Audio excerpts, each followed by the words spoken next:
전통적으로 교회는 독자적인 달력을 사용해 왔습니다. 우리는 이것을 교회력이라 그럽니다. 일반 달력이 1월 1일부터 시작이 되는 것에 비해서 교회력은 대림절부터 새해가 시작이 됩니다. 오늘이 대림절 첫 번째 주일이기 때문에 교회력으로는 오늘이 새해 시작되는 날인 것입니다. 대림절은 성탄절 4주 전부터 또 성탄절을 또 준비하는 절기인데, 이렇게 오늘 보시는 것처럼 촛불을 켜면서 세상의 걱정과 염려로 내 마음이 어두워지고 신앙의 불이 꺼져버렸더라면 이 불을 하나씩 켤 때마다 하늘의 소망의 불을 켜는 것입니다. 그리고 구원의 감격의 불을 켜는 것입니다. 사랑하는 신관계 성도 여러분, 이 대림절 기간에 구원의 감격이 회복될 수 있기를 축복합니다. 이 불을 켤 때마다 하늘의 은혜와 기쁨과 감격함이 임해서 그 은혜로 성탄절을 맞이하는 저와 여러분 모두가 다 되시기를 주님의 이름으로 축복합니다. 하나님께서 태초에 천지를 창조하시고 사람을 창조하시고 모든 창조 사역을 마무리한 이후에 하나님의 심정이 어떠했는지를 성경은 이렇게 기록을 하고 있습니다. 창세기 1장 31절 말씀을 보면 하나님이 지으신 그 모든 것을 보시니 보시기에 심히 좋았더라. 저녁이 되고 아침이 되니 이는 여섯째 날이니라. 하나님이 모든 우주 만물을 창조하시고 좋았대요. 그냥 좋은 것이 아니라 너무 좋은 거예요. 심히 좋으신 거예요. 아름다운 거예요. 봐도 너무나 아름다운 모습에 우리 하나님께서 너무나 좋았다라고 고백을 하고 있습니다. 특별히 아담과 하와가 거주했던 에덴 동산은 정말 아름다웠습니다. 에덴이라는 뜻이 기쁨이라는 뜻인데, 이 기쁨이라는 뜻에 걸맞게 에덴 동산은 너무나 아름답고 기쁨으로만 가득 찬 그런 은혜의 동산이었습니다. 행복하게 살 수가 있었던 거예요. 딱 한 가지 조건이 있었는데, 그것은 무엇이냐면 에덴 동산의 나무 열매를 다 먹어도 되지만 선악과만은 먹지 말아라. 그러면 영원한 행복을 누리며 살 것이다. 그래, 인간은 선악과를 보면서 맞아, 내가 하나님으로부터 창조된 피조물이지, 이것 기억하라는 거예요. 내가 피조물임을 기억하고 이 땅을 살아가는 한 너희는 영원한 행복을 누릴 수 있을 것이다. 이 약속의 말씀을 주신 것이 바로 선악과입니다. 그런데 뱀이 이 여자에게 접근을 해가지고 선악과를 따먹도록 충동질하죠. 악은 모양이라도 버리라고 말씀하셨는데, 이 하와가 뱀에게 은혜를 받고 감동 감화를 받아가지고 선악과를 따먹게 됩니다. 우리는 보통 자신의 가려운 부분을 긁어줬을 때에 은혜를 많이 받습니다. 그것이 하나님의 말씀이기 때문이 아니라 그냥 가려운 곳을 긁어주면 은혜를 받아요. 욕이든 칭찬이든 유머든 협박이든 어찌됐든 그 모든 것을 통해서 내게 가려운 곳만 긁어주면 우리는 막 은혜를 받아요. 은혜 받았습니다. 뭘로 은혜 받았습니까? 물어보면 오늘 너무나 재밌었어요. 재밌는 거와 은혜가 뭐 상관이에요? 하나님의 말씀이 그 안에 바로 서 있지 않으니까 그저 자신에게 좋은 말, 듣기 좋은 말, 그 말에 귀를 기울이고 그것 때문에 감동을 받고 은혜를 받아서 돈도 바치고 젊음도 바치고 시간도 바치고 그런 어리석은 삶을 살아가는 사람들이 우리 주변에 얼마나 많이 있습니까? 하와의 내면은 비록 나는 피조물이지만 나도 하나님처럼 살 수 있지 않을까? 이런 의문이 든 거예요. 이 에덴 동산의 주인이 난데 내가 주인 행세한다고 해서 문제될 것이 무엇인가? 이런 생각을 가지고 있던 찰나에 이 마음을 너무나 잘 알고 있던 사탄 뱀이 하와에게 찾아와가지고 그 마음을 긁어준 거예요. 선악과를 먹는 날에는 눈이 밝아져서 하나님처럼 될 것이다. 그러니까 이 사탄의 말씀을 듣고 하와가 저절로 아멘한 것입니다. 아멘한 거예요. 얼마나 은혜를 받았는지 이 말씀을 자기 혼자만 가지고 있는 것이 아니라 그냥 그 즉시 남편에게 달려가가지고 전도를 한 거예요. 이 말씀 들어봐라. 얼마나 은혜가 되냐. 그래서 남편도 선악과를 먹이고 자기도 선악과를 맛있게 먹은 것입니다. 여러분, 여자가 얼마나 중요한지 몰라요. 한 집안의 아내와 엄마가 잘 서 있으면 온 가족이 믿음으로 살아가요. 반면 아내이자 엄마인 여자가 믿음이 없으면 그 가정이 무너져요. 왜냐? 엄마가 믿음으로 자녀를 양육하지 않으니까 자녀들이 믿을 수가 없어요. 엄마가 믿음으로 남편을 대하지 않으니까 가족 전체가 구원과 멀어지게 되는 것입니다. 바닷속에서 물고기 간증 집회가 열렸어요. 이 강사가 누구였냐면 낚시꾼에게 잡혀갔다가 구사일생으로 살아 돌아온 물고기가 강사였어요. 이분이 자신의 삶을 다 간증을 막 하는데 헤엄을 치다가 좋은 먹이를 보고 덥석 물었는데 그게 미끼였던 거예요. 그 순간 아가미가 바늘에 꿰어가지고 아 하면서 하늘 높이 들어 올려지는데 그 휴거를 경험한 거예요. 막 높이 올라가면서 그 순간 옆에를 보니까 자신보다 먼저 잡혀 돌아온 그 동료의 배가 갈라지고 그리고 이 매운탕 재료가 되어서 낚시꾼이 그 매운탕을 맛있게 먹고 있는 장면이 눈에 들어온 겁니다. 끔찍한 장면을 본 거예요. 낚시통에 이제 들어가 가지고 있는데 자신의 미래를 보는 것 같아서 간담이 서늘해지고 앞이 캄캄합니다. 이제 큰일 났다. 나도 이제 매운탕이 되는구나. 그러고 있던 찰나에 다행히도 파도가 밀려와 가지고 낚시통을 쓸어가는 바람에 겨우 바다로 탈출한 거예요. 그래서 이 강사 물고기가 말을 하는 겁니다. 그러니까 여러분도 항상 조심해야 됩니다. 속이는 낚시꾼도 나쁘지만 속는 물고기도 바보입니다. 물속에서 감사하면서 늘 먹는 것이나 먹으면서 사는 게 최고입니다. 괜히 아무거나 덥석 물으면 큰일 납니다. 매운탕이 되지 않으려면 그냥 물 밖에는 나갈 생각하지 마십시오. 이렇게 목청을 높여가지고 은혜로운 설교를 한 거예요. 여러분, 속은 사람이 나쁜가요? 속인 사람이 나쁜가요? 속인 놈이 나쁜 놈이지만 그러나 사실은 속은 놈이 더 문제예요. 왜 속았을까요? 먼저는 영적 분별력이 없으니까 속은 거예요. 이게 믿긴지도 모르고 덥석 무는 거예요. 그리고 그 안에 무엇인가 바라는 것이 있었기 때문에 속은 것입니다. 그 미끼인 줄 알면서도 배가 고프니까 그냥 무는 거예요. 그 안에 그 내면에 바라는 것이 있기 때문에 거짓인 줄 알면서도 속아 넘어가는 거예요.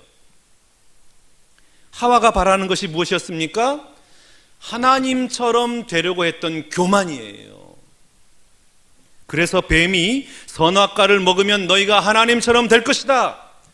이 말에, 이 유혹에 넘어가서 선악과를 따먹고 만 것입니다. 여러분, 우리가 이 땅을 살아가면서 얼마나 많이 속고 있는지 몰라요. 먼저는 돈에 속습니다. 돈이 있으면 행복할 것이다. 돈 많은 사람이 다 행복하던가요? 또한 사랑에 속습니다. 사랑만 있으면 행복할 것이다. 그런데 사랑할 만한 사람이, 그런 사람이 없어요. 그리고 봉사와 헌신에도 속습니다. 그러면 내가 믿음이 좋은 것 같고, 내가 열심히 교회에서 헌신하고 봉사하면 내가 믿음이 좋은 것 같고, 내가 좀 괜찮은 사람인 것으로 생각을 해요. 속을 때가 많이 있어요. 저는 제 스스로 아주 겸손한 목사인 줄 알았습니다. 여러분들이 잘 아시다시피 제가 사리 분별 잘하고 예의 바르고 나보다는 남을 높여주는 그런 겸손한 목사이지 않습니까? 왜 이렇게 비웃는 거예요? 여러분이 비웃을지라도 저는 그렇게 믿고 있어요.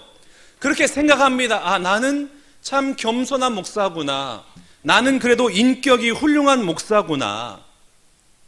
이렇게 스스로 믿고 그렇게 살아오고 있었는데 말씀을 묵상하면서 그것이 본질이 아님을 깨닫게 된 거예요. 내가 겸손한 척 하면서 사실은 하나님 자리에 올라서려고 했던 이 교만이었던 것입니다.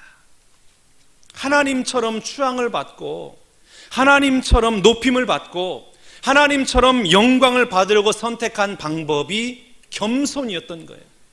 그래서 내가 겸손한 척, 나이스한 척, 인격이 훌륭한 목사인 것처럼 그렇게 살아가가지고 그 모든 영광의 자리에 올라가고 속으로는 얼마나 교만한지 우월감에 빠져가지고 그렇게 살고 있음에도 불구하고 겉으로는 겸손한 목사인 것처럼 인격이 훌륭한 목사인 것처럼 그렇게 살아가는 제 모습이 보인 거예요. 제 스스로에게 속아 넘어간 것입니다. 그 말씀이 그것을 보여주는 거예요. 우리 가운데는 스스로에게 속아 넘어간 사람이 너무나 많아요. 내가 목사이기 때문에 괜찮은 사람이다. 내가 장로이기 때문에 괜찮은 사람이고 내가 교회에 헌신하고 충성하는 사람이기 때문에 나는 괜찮은 사람이야 라고 착각할 수 있는데, 그러나 여러분 절대 속지 마세요. 우리가 아무리 칭찬을 받고 인정을 받아도 결국에는 넘어질 수밖에 없는 연약한 죄인이라는 이 절대적인 사실을 꼭 기억하시기 바랍니다. 우리의 실체를 봐야 돼요. 내 안에 있는 실체를 봐야 돼요. 욕망 덩어리, 탐욕 덩어리, 거짓 덩어리, 교만 덩어리는 나의 실체를 발견해야 되는 것입니다. 그리고 그 실체를 발견하고 내 안에 죄를 보고 그 죄를 하나님 앞에 회개해야 되는 거예요. 그런데 하와가 이것을 못한 겁니다. 하나님 앞에 범죄한 하와가 하나님이 찾으시잖아요. 하와야 어디 있느냐? 이때 하와가 어떻게 했습니까? 숨어버렸잖아요. 하나님이 찾으실 때 하나님 제가 잘못했습니다. 하나님 앞에 무릎 꿇고 눈물을 흘리며 저 좀 살려주십시오. 제가 잘못했습니다. 죽을 죄를 지었습니다. 용서해 주십시오. 이렇게 하나님 앞에 매달려야 되는데 그 회개의 기회를 놓쳐버린 거예요. 숨어버린 거예요. 그랬더니 어떤 결과가 주어졌나요? 하나님 앞에 벌을 받아요. 하와가 어떤 벌을 받습니까? 오늘 본문 16절 말씀을 보겠습니다. 또 여자에게 이르시되 내가 내게 임신하는 고통을 크게 더하리니 내가 수고하고 자식을 낳을 것이며 너는 남편을 원하고 남편은 너를 다스릴 것이니라. 첫 번째 받은 벌이 무엇이냐면 임신하는 고통이래요. 임신하다라는 뜻이 섭섭하다, 고통하다, 근심하다 이런 뜻이 있어요. 타락 이전에는 하나님이 인간에게 복을 주시면서 어떻게 말씀하셨습니까? 생육하고 번성하라, 충만하라. 그러니까 타락 이전에는 임신하는 것이 기쁨 자체예요. 임신이 은혜입니다. 큰 기쁨이 있었어요. 그런데 타락 이후에는 어떻게 됐습니까? 생육하고 번성하고 충만하라, 이것이 고통이 된 거예요. 임신하는 것이 고통이 되고 해산하는 것이 고통이 되고 자녀를 양육하는 것이 고통이 되는 것입니다. 그러니까 애를 낳을 때 얼마나 힘들게 낳아요. 죽을 것 같은 고통을 가지고 애를 낳잖아요. 자녀를 양육할 때 그냥 양육하는 게 아니잖아요. 이 자녀 때문에 부모들이 얼마나 속을 상하고 눈물을 흘리고 그렇게 고통 가운데 자녀를 기르지 않습니까? 또 하나 고통은 무엇이냐면 남편을 원한다 그랬어요. 남편을 원하는 고통을 주셨어요. 남편을 원한다라는 표현은 강렬한 갈망을 의미해요. 굶주린 사자가 먹이를 찾아 나서는 것처럼 그런 갈망, 그런 갈증, 그러니까 여자가 남자의 사랑을 늘 갈망하는 거예요. 그래서 여러분 여자들이 끊임없이 남자들의 사랑을 확인하잖아요. 남편에게 있어서 아내들의 가장 무서운 질문이 무엇입니까? 자기나 사랑해? 이 말만 들으면 우리 남자들은 그냥 갑자기 식은땀이 흐르고 무슨 말을 해야 될지 몰라가지고 막 안절부절하잖아요. 그래서 한참을 고민하다가 마침내 나온 말이 무슨 말입니까? 그걸 꼭 말로 해야 알아? 나는 말로 안 하고 행동으로 보여주잖아. 나를 보면 알잖아. 참 사랑해라는 말을 그렇게 참 힘들어해요. 저도 참 사랑해라는 말이 참 쉽게 나오지 않습니다. 목까지 왔다가도 싹 내려가 버려요. 사랑하는 우리 남편 여러분, 이 한 주간에 우리 아내들을 향하여서 사랑한다고 한번 고백하시기를 바랍니다. 아무도 대답을 안 하네. 왜 그렇게 됐습니까? 그런데 여러분, 여자들이 왜 자꾸 이 말을 해요? 자기나 사랑해? 왜 이 말을 자꾸 하는 겁니까? 하나님의 벌이에요. 끊임없이 남자들의 사랑을 확인하고 싶어 하는 것입니다. 그런데 하나님의 벌이기 때문에 어떻게 되는 겁니까? 그 뒤에 무슨 단어가 있어요? 남편은 너를 다스릴지니라 그랬어요.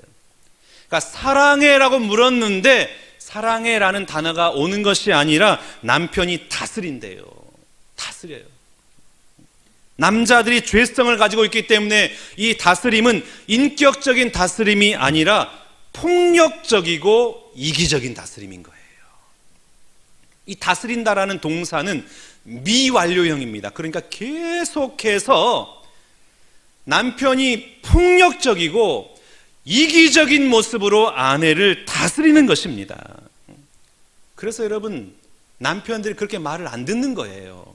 다 이유가 있습니다. 남편이 왼수가 된 이유가 다 있어요.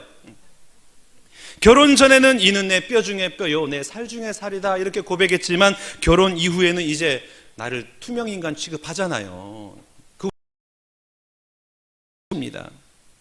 그러니 아내는 사랑을 갈구하고 남편은 폭력과 이기심으로 나오니까 그 가정에 행복이 있겠습니까? 얼마나 고통스럽고 모든 가정마다 다 깨어지는 거예요.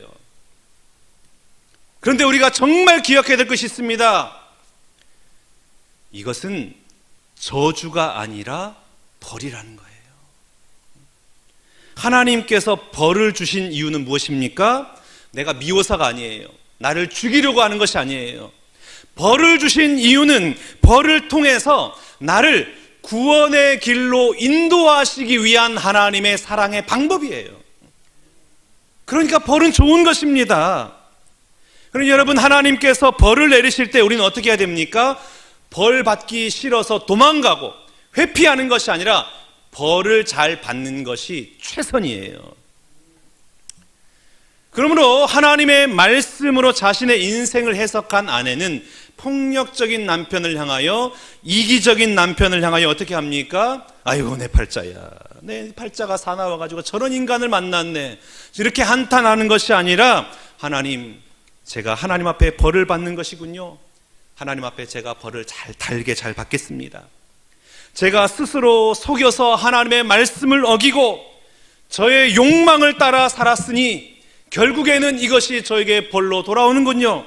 그렇게 회개하고 하나님 앞에 더 가까이 나아가야 하는 것입니다. 혹시 남편으로 인해서 여러 가지 인생의 문제들로 인해서 마음 상하고 고생이 심하신 분이 계시더라면 그것을 하나님의 벌로 받으시고 여러분 안에 있는 죄를 회개하고 하나님 앞에 더 가까이 나아가는 여러분 될 수 있기를 주님의 이름으로 축복합니다. 자신의 죄를 회개하지 않고 하나님의 부르심 앞에서 도망했던 아담, 이 아담은 어떤 벌을 받았을까요? 17절부터 봐보겠습니다. 아담에게 이르시되 내가 내 아내의 말을 듣고 내가 내게 먹지 말라 한 나무의 열매를 먹었은즉 땅은 너로 말미암아 저주를 받고 너는 내 평생에 수고하여야 그 소산을 먹으리라.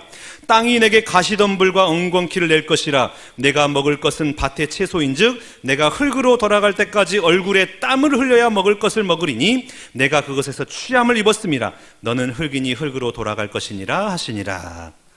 남자에게는 어떤 벌을 주신 겁니까? 노동을 형벌로 주신 거예요.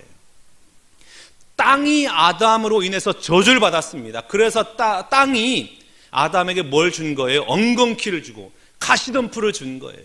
그래서 남자는 죽을 때까지 끊임없이 땀을 흘려야 이 소산을 먹을 수 있게 된 것입니다. 인간의 범죄 이전에도 에덴 동산에서는 노동이 있었어요. 열심히 일을 했는데 그 노동은 기쁨이었습니다. 만족함이었어요. 그런데 타락 이후에 이 노동은 고통이 된 거예요. 고통이 따르는 겁니다. 아무리 수고와 노력을 해도 그 고통에 끝이 없는 거예요. 하나님께서 이렇게 벌을 주셨기 때문에 인류 이래로 남자들은 끊임없이 노동의 고통을 받으면서 살아갈 수밖에 없게 된 것입니다. 왜 벌을 주셨다고요? 나를 구원의 길로 인도하시기 위해서 그렇게 하신 것입니다. 그렇기 때문에 여러분, 내가 하는 일이 마음에 들지 않는다 하여, 직장 상사가 나를 너무나 괴롭게 한다 하여, 내가 하루 종일 힘들게 일했음에도 불구하고 빈손이라 하여 원망하거나 한탄하거나 모든 것을 포기하고 던져버리고 도망갈 것이 아니라 어떻게 해야 됩니까? 벌을 잘 받는 거예요. 잘 받아야 돼요. 무슨 내가 소도 아니고 맨날 일만 하는 기계인가 이렇게 한탄할 것이 아니라 하나님, 벌을 달게 받겠습니다. 제가 교만해서 하나님 자를 뺏었습니다. 제 자신을 너무나 과신했습니다. 거짓과 위선으로 이 땅을 살아갔습니다. 하나님 앞에 회개합니다. 하나님께 더 가까이 나아가는 거예요. 그래서 여러분, 아내의 역할이 중요한 거예요. 남편들을 자꾸만 일터로 내몰아야 되는 거예요. 그래, 남편들은 그걸 서운해하면 안 됩니다. 이 여자가 돈에 눈이 멀어가지고 남편이 죽는데도 일터로 막 쫓아내는구나, 그렇게 생각할 것이 아니라 하나님의 벌로 받는 거예요. 오늘 내가 해산의 고통, 노동의 고통, 사무함의 고통 가운데 혹시 살아가고 있는 분 계십니까? 그런데 여러분, 이런 모든 것은 저주가 아니라 벌이에요.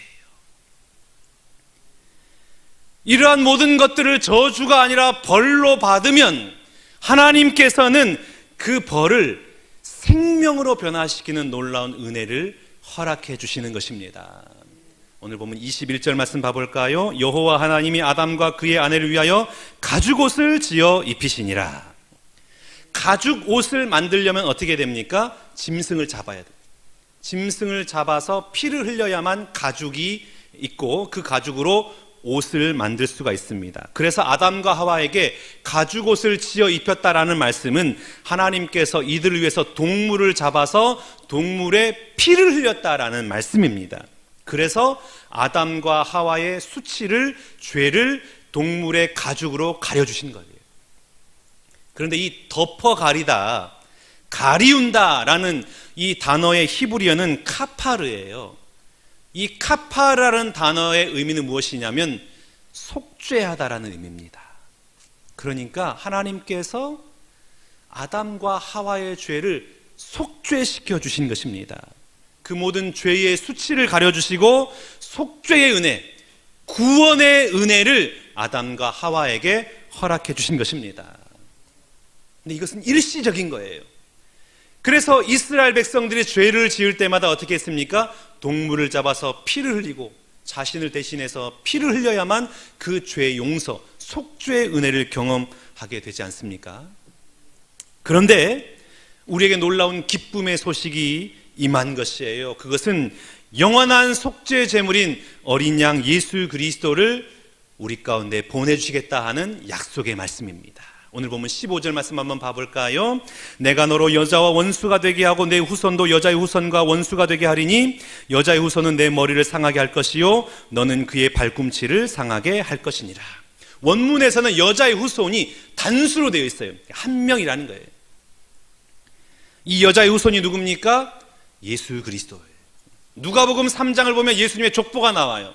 예수님부터 시작해서 어디까지 올라가냐면 아담까지 올라갑니다. 그러니까 아담의 후손, 하와의 후손, 여자의 후손이 누구라는 것입니까? 예수 그리스도라는 거예요.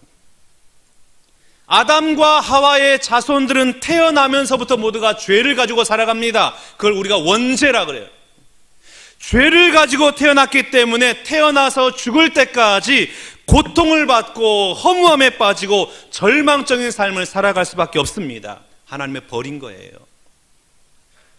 그런데 이 벌을 하나님의 생명으로 바꿔주신 분이 계십니다. 그분이 바로 예수 그리스도이세요.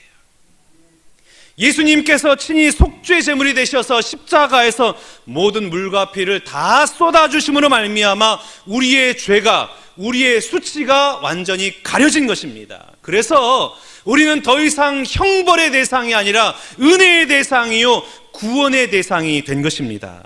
그러니까 사탄이 이것을 막으려고 발버둥 치는 거예요. 사탄이 여자의 후손의 발꿈치를 상하게 하는 겁니다. 발꿈치를 상하게 한다라는 것은 예수님이 이 땅에 오지 못하도록 막는 거예요. 헤롯 왕을 통하여서 영아들을 다 살해하고, 이 땅에 오셨지만 구원의 길을 걷게 하지 못하기 위해서 마귀 사탄으로 말미암아 사역을 시작할 때에 시험을 하게 하고, 가장 최측근인 가룟 유다를 배반시키고 베드로를 통하여 배반케 하고, 십자가의 그 고통을 겪게 함으로 말미암아 그 구원의 길을 걷지 못하도록 발꿈치를 상하게 하셨어요. 그런데 여자의 후손이 예수님이 끝까지 십자가를 지고 죽으시고 부활하심으로 말미암아 사탄의 머리를 상하게 하는 치명상을 입힌 것입니다. 여러분, 예수님이 이 땅에 오셨다는 사실이 왜 그렇게 중요합니까? 왜 우리는 이렇게 촛불을 켜고 성탄 트리를 장식하고 이렇게 축하의 노래를 하고 행사를 하는 것입니까? 우리는 우리의 죄로 말미암아 죄의 형벌을 받아야만 했습니다. 그런데 예수님께서 우리의 죄를 대신해서 속죄 제물이 되사 십자가에서 모든 물과 피를 다 흘려주신 거예요. 그 피로 인해서 우리가 모든 죄를 사함받고 영원한 생명, 구원의 은혜를 누렸기 때문에 이렇게 성탄절을 기뻐하고 성탄절을 기다리고 성탄절의 은혜 가운데 거하는 것입니다. 예수님을 알지 못하는 사람은 왜 내가 평생 이렇게 수고하고 일해야 하는지, 왜 나에게 이러한 가정의 문제가 끊이지 않은지, 도무지 이해할 수 없는 일들이 내 삶의 현장에 펼쳐지는지를 알 수가 없어요. 해석이 안 돼요. 그러다 보니까 번민하고 아파하고 절망하고 극단의 자신의 생을 마감하려고 하는 이런 것을 생각한단 말이에요. 그러나 예수님을 통해서, 오늘 말씀을 통해 내 삶이 해석된 사람들은 어떻게 합니까? 그 모든 사건이 무슨 사건이라고요? 나를 구원의 길로 인도하시기 위한 하나님의 인도하심이라는 것을 우리가 깨닫지 않습니까? 그것은 저주가 아니라 하나님의 축복의 사건임을 우리가 깨닫는 것입니다. 고통하고 눈물을 흘리고 아프고 상처가 나지만 이것은 나를 하나님의 구원의 길로 인도하시기 위한 하나님의 그 사랑의 방법임을 깨닫습니다. 그렇기 때문에 원망과 불평과 한탄이 아니라 하나님 앞에 내 죄를 회개하고 하나님의 인도하심을 받아들이고 감사와 찬양이 터져 나오게 되는 것입니다. 사랑하는 신관계 성도 여러분, 오늘 나에게 주어진 고통이 내 죄에 대한 형벌이라 할지라도 그것은 저주가 아닙니다. 그것은 나를 하나님의 구원의 길로 걷게 하기 위한 하나님의 사랑의 방법입니다. 그러니 비록 내가 감당하기 힘든 어려운 형벌이라 할지라도 구원을 위해 주신 것임을 믿고 그것으로 내가 감사하며 하나님 앞에 찬양 올려드리는 여러분 모두가 다 될 수 있기를 바랍니다. 대림절 이 아침에 어떠한 상황 속에서도 나를 포기하지 않으시고 내 삶의 현장에 찾아오셔서 하나님의 구원의 길로 나를 인도하시고 이끌어 가시는 그 하나님의 사랑을 발견하고 감사와 찬양으로 하나님 앞에 영광 올려드리는 또 저와 여러분 모두가 다 되시기를 주님의 이름으로 축원합니다. 우리 다 함께